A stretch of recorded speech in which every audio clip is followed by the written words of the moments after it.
શ્રવણ ચોકડી નજીક આવેલ નારાયણ અરીના સોસાયટી ખાતે જિલ્લા વહીવટીતંત્રના ઉપક્રમે કંચન પ્રોજેક્ટ અંગે જાગૃતિ કાર્યક્રમ યોજાયો હતો। શ્રવણ ચોકડી નજીક આવેલ નારાયણ અરીના સોસાયટી ખાતે જિલ્લા વહીવટીતંત્રના ઉપક્રમે કંચન પ્રોજેક્ટ અંગે જાગૃતિ કાર્યક્રમ યોજાયો હતો।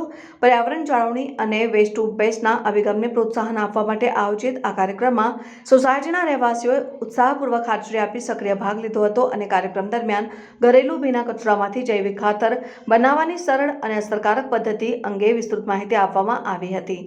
ઉપસ્થિત નાગરિકોને રસોડામાંથી નીકળતા ભીના કચરાનો યોગ્ય રીતે ઉપયોગ કરીને ગુણવત્તાયુક્ત ખાતર કેવી રીતે તૈયાર કરી શકાય તે અંગે પ્રત્યક્ષ નિદર્શન પણ આપવામાં આવ્યું હતું। આ પ્રસંગે સેજલ કાપડિયાએ જણાવ્યું હતું કે જો દરેક નાગરિક પોતાના ઘરના સ્તરે જ કચરાનું યોગ્ય રીતે વિભાજન અને સંચાલન શરૂ કરે તો શહેરને સ્વચ્છ રાખવા અને પર્યાવરણને સુરક્ષિત બનાવવા મહત્વપૂર્ણ યોગદાન આપી શકાય છે।